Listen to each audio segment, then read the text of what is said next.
नमस्कार, home TV Bharat में आपके स्वागत है। बड़ी खबर विदेश मंत्रालय से जुड़ी हुई है।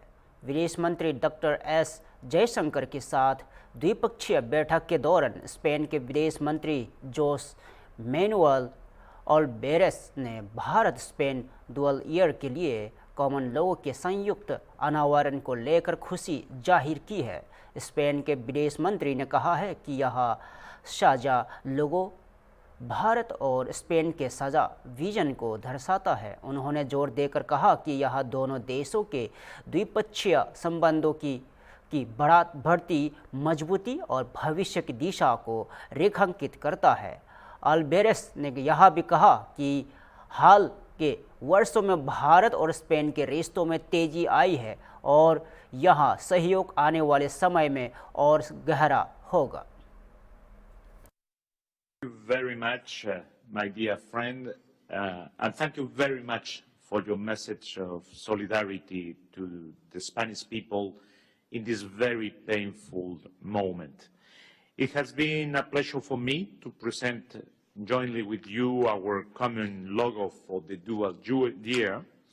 It fully represents our shared vision for this year and for the future of our relationship that has been increasing in the last few years.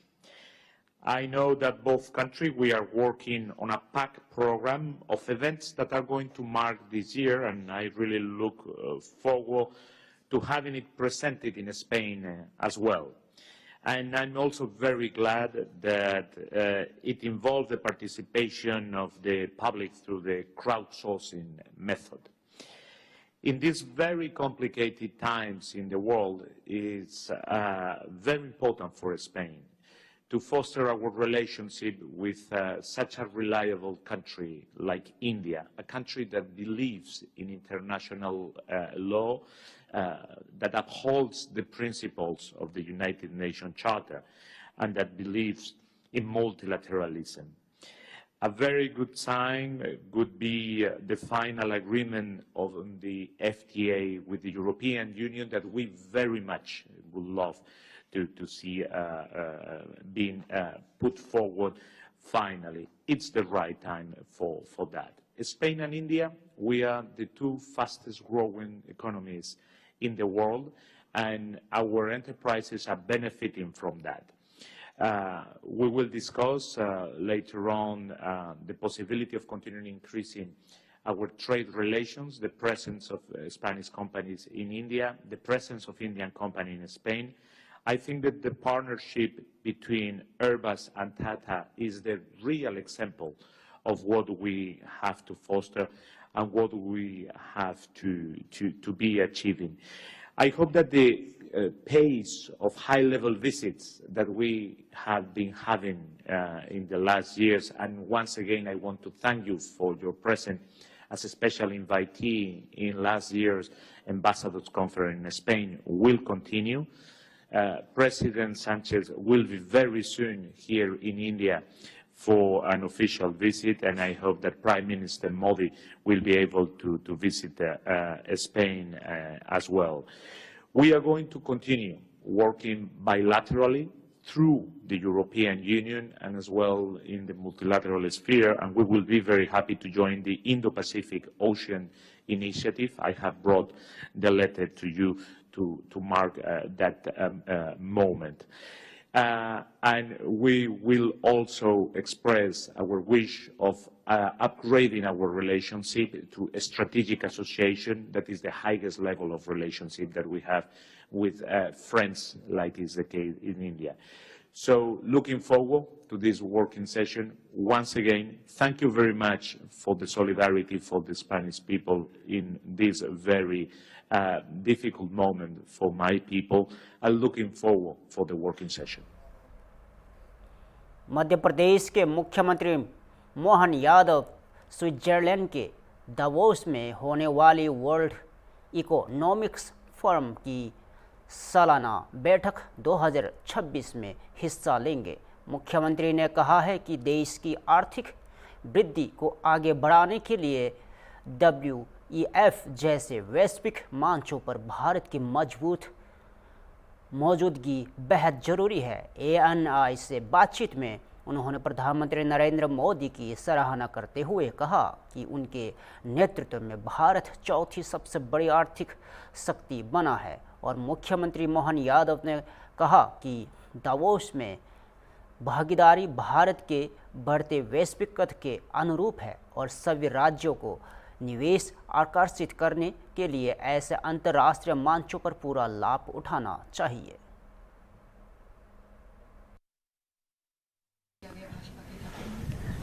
हमारा सबका सौभाग्य है, हमारी विश्व की सबसे बड़ी पार्टी भारतीय जनता पार्टी और उसके युवा अध्यक्ष बने यशस्वी प्रधानमंत्री श्रीमान नरेंद्र मोदी जी, माननीय गृह मंत्री श्रीमान अमित शाह जी, हमारे सभी सीनियर नेताओं ने, मान राजनाथ सिंह जी, नितिन गडकरी जी से सभी नेताओं ने ये समय के साथ बड़ा निर्णय किया और हमारी पार्टी माननीय मोदी जी के नेतृत्व में सच में दुनिया की सबसे बड़ी पार्टी बनी है। तीसरी बार केंद्र सरकार बना रही है, 20 राज्यों से ज़्यादा हमारी सरकारें हैं।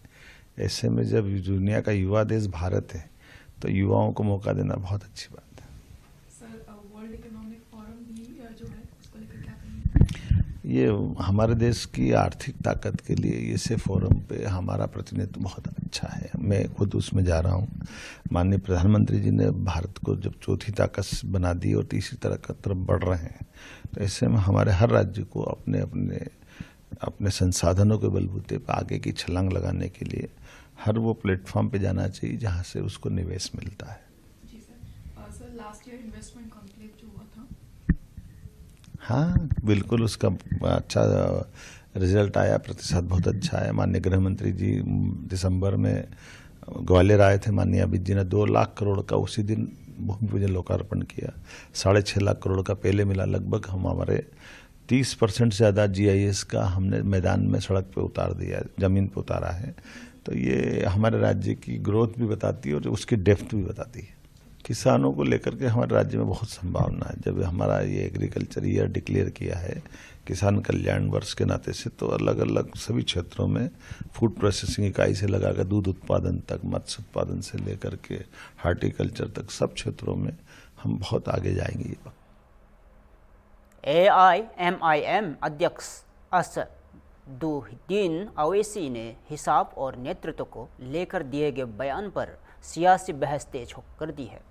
ओवैसी ने कहा है कि हिसाब पहनी महिला को भारत का प्रधानमंत्री बनते देखने की ख्वाहिश रखना कोई अपराध नहीं है। उन्होंने सवाल उठाया कि क्या ऐसे भविष्य का सपना देखना संविधान के खिलाफ है। ओवैसी ने साफ कहा कि ऐसी ख्वाहिशों में कुछ भी असंवैधानिक नहीं है और जो लोग इसका विरोध कर रहे हैं वे पाकिस्तान की भाषा बोल रहे हैं। कभी मैं किसी को बोला कि कभी नहीं बोलूंगा मैं। हम अपने विधानसभा चुनाव में नीचे पुलिस ठहरी हुई थी और एक विधानसभा में वहां उन्होंने घड़ी बताया, हमको ऐसा बताया कि सर 15 मिनट, मतलब बोल रहे हैं 15 मिनट। और उसी के दूसरे दिन हम क्या देख रहे हैं कि पूरे हमारे मीडिया के हजरात उसको इशू बना दिए। अब चुनाव जो हुए 15 तारीख को हुए, मैंने कहा देखो ये बोलते थे 15 को चुनाव हुए, अब इसमें मैं क्या करूं। बुरखे की बात आप कर रहे हैं, कौन इशू बनाया? ये तो देवेंद्र फडणवीस बनाए, उन्होंने कहना शुरू कर दिया, मैं तो बोला ही नहीं। हां, मैं शुरू से इस बात को कह रहा हूं, पिछले 2 साल से कह रहा हूं कि मेरी ख्वाहिश है, मेरी कोशिश है, मेरा ख्वाब है कि एक दिन इस देश की प्रधानमंत्री हिजाब पहनने वाली लड़की होनी चाहिए। अगर ये मैं बोल रहा हूं तो इसमें कौन सा गुनाह है? क्या हम ख्वाब नहीं देख सकते? क्या हम उस ख्वाब को पूरा करने की कोशिश नहीं कर सकते? क्या भारत का संविधान हमको इस बात से रोकता है? नहीं रोकता है। यही तो हम ये कह रहे हैं कि ख्वाब देखो, उन ख्वाबों को पूरा करने के लिए मुत्तहिद रहो, काम करो। तो इसमें अगर कोई तकलीफ, किसी के पेट में दर्द हो रही है, तो भाई आप तो पाकिस्तान की जबान में बात कर रहे हैं। पाकिस्तान के संविधान में मजहब के बुनियाद के ऊपर कोई उनका प्रधानमंत्री या उनका राष्ट्रपति बन सकता है। हमारा संविधान जिसको बाबा साहब अम्बेडकर ने, कोई बन सकता है अगर उसकी उम्र हो और वो मेंटल ना हो, अनसाउंड माइंड का ना हो, तो बिल्कुल है। क्या है इसमें बुरी बात क्या है? आपको नहीं लगता कि आपके इस बयान के बाद कुछ हिंदुस्तान में इस्लाम के पैरोकार और ठेकेदार या फिर कहें जिनकी आप भी कहीं ना कहीं इज्जत करते हैं वो लोग बुरा माने होंगे? क्यों, क्या बुरा मानने क्या है? बुरा मानने क्या है भाई? अगर कोई हिजाब पहनने वाली लड़की बनेगी प्रधानमंत्री तो उसमें बुरी बात क्या है? आप इसमें बुरी बात क्या है? संविधान तो इजाजत देता है ना, बिल्कुल भी इजाजत दे सकता है। और अगर ऐसा अल्लाह करे कि मेरी जिंदगी में वो दिन देखो, नहीं, मेरी जिंदगी के बाद होगा, कभी ना कोई तो होगा इंशाअल्लाह। स्पेन के विदेश मंत्री जोस मैनुअल ऑल्वेरेस ने भारत स्पेन संबंधों को लेकर बड़ा संकेत दिया है। ऑल्वेरेस ने कहा है कि स्पेन के राष्ट्रपति पेड्रो सांचेज पेरेज और कांस्टेजोन जल्द ही भारत दौरे पर आने वाले हैं। उन्होंने यह भी उम्मीद जताई है कि प्रधानमंत्री नरेंद्र मोदी भविष्य में स्पेन का दौरा करेंगे। आज राष्ट्रीय राजधानी में विदेश मंत्री एस जयशंकर के साथ बैठक के दौरान अल्वेरेस ने भारत के साथ सहयोग को और मजबूत करने पर जोर दिया। उन्होंने हाल ही में बार्सिलोना में हुए ट्रेन हादसे में मरे गए 40 से ज़्यादा लोगों के प्रति एकजुटता दिखाने के लिए जयशंकर का आभार जताया। अल्वेरेस ने कहा कि स्पेन इंडो पैसिफिक और ओशन इनिशिएटिव में शामिल होने के और यूरोपीय संघ के माध्यम से भारत के साथ द्विपक्षीय सहयोग बढ़ाने का इच्छुक है। और उन्होंने यह भी कहा कि संस्कृति, पर्यटन और आर्टिफिशियल इंटेलिजेंस के दोहरे वर्ष का लोगो भारत और स्पेन के साझा दृष्टिकोण को दर्शाता है।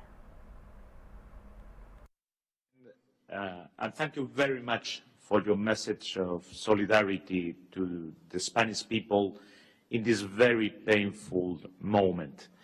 It has been a pleasure for me to present jointly with you our common logo for the dual year.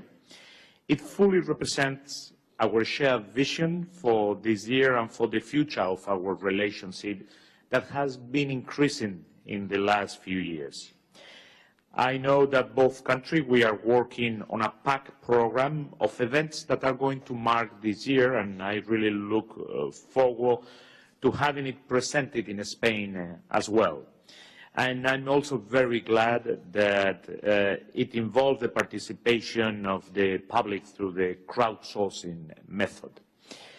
In these very complicated times in the world, it's very important for Spain to foster our relationship with such a reliable country like India, a country that believes in international law, that upholds the principles of the United Nations Charter, and that believes in multilateralism.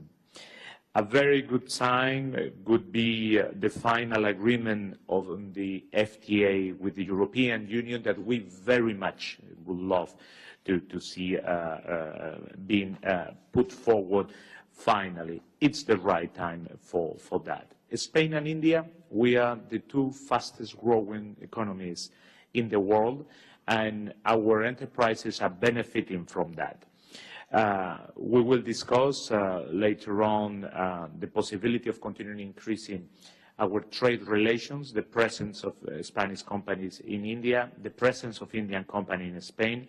I think that the partnership between Airbus and Tata is the real example of what we have to foster and what we have to be achieving.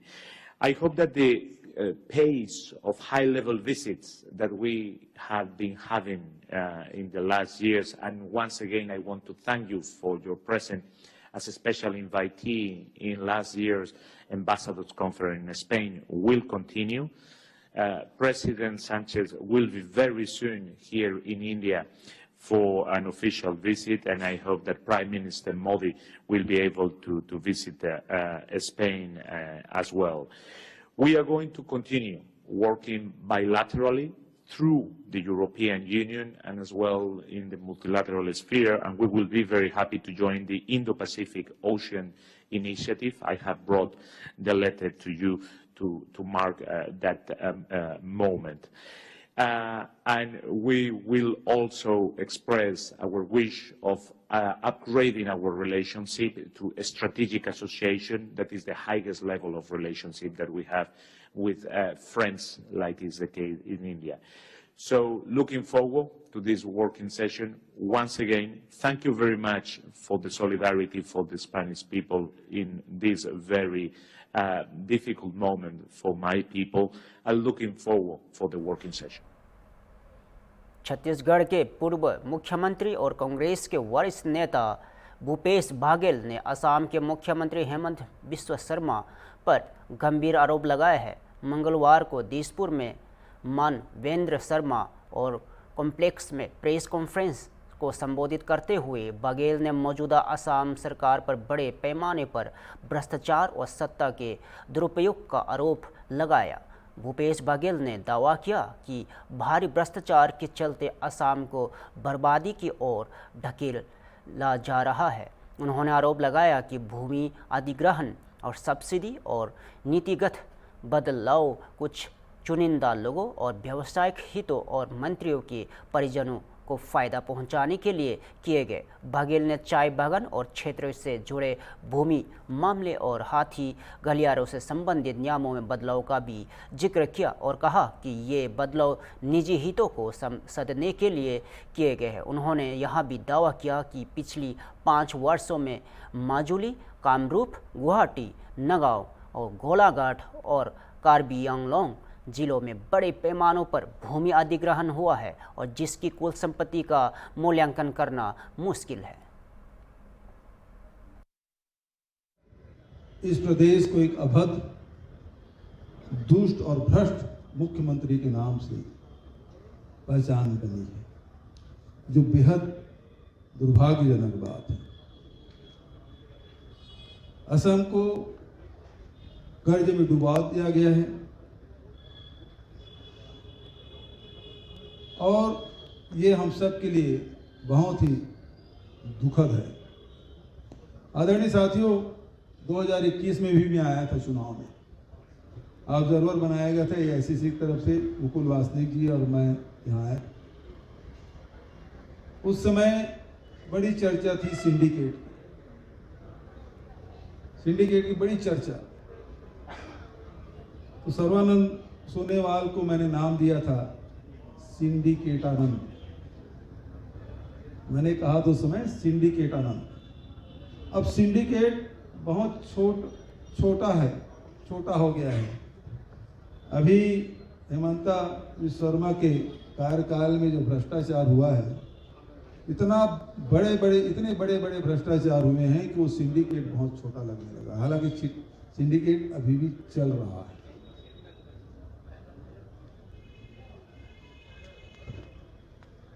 Hemant इतने दुष्ट और अभद्र कि असम के जो भद्र और सीधे साधे लोग हैं, उसकी छवि खराब करने लगा।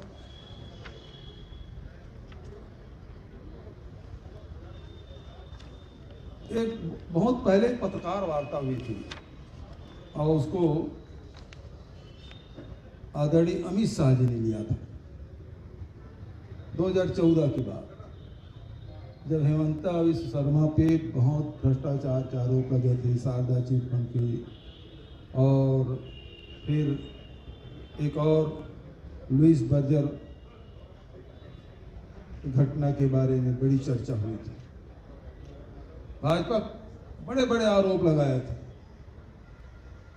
भ्रष्टतम व्यक्ति है, लेकिन वो भाजपा के वॉशिंग मशीन में धुलने वाले पहले व्यक्ति होंगे जो हेमंता बिस्वा शर्मा जो धुलाई किए, उसके बाद भाजपा में शामिल हो गए।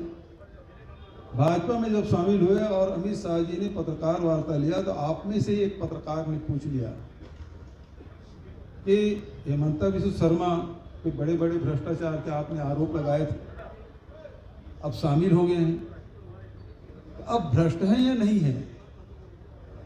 अब वो भ्रष्ट है या नहीं है? अमित शाह जी ने कहा, ऐसे सवाल नहीं पूछे जाते, ये सवाल पूछे नहीं जाते। और तब से लेकर अब तक भ्रष्टाचार के सारे रिकॉर्ड इन्होंने तोड़ दिए और हमारे लोकसभा के नेता प्रतिपक्ष आदरणीय राहुल गांधी जी को कहना पड़ा कि देश के भ्रष्टतम मुख्यमंत्री हेमंता विश्व शर्मा। आदरणीय साथियों, एक उदाहरण, एकलौता सबूत वाला उदाहरण, 2006 में इनकी संपत्ति निर्वाचन आयोग में 1 करोड़, फिर 11 में बढ़ के 3 करोड़, फिर 16 में संपत्ति 6 करोड़, अब 2021 में बढ़ के 17 करोड़। कहाँ 1 करोड़ की संपत्ति 17 करोड़ हो गया, ये सबूत वाला है। और वैसे उसके संपत्ति बहुत कई गुना बढ़ा हुआ है। पूरे असम में चर्चा है हेमंता विश्व शर्मा के और उसके धर्म पत्नी रिंकी भुइयां की, बड़ी चर्चा। किसी भी जिले में चले जाइएगा, जो महत्वपूर्ण जो जमीन है सब उन्हीं की है।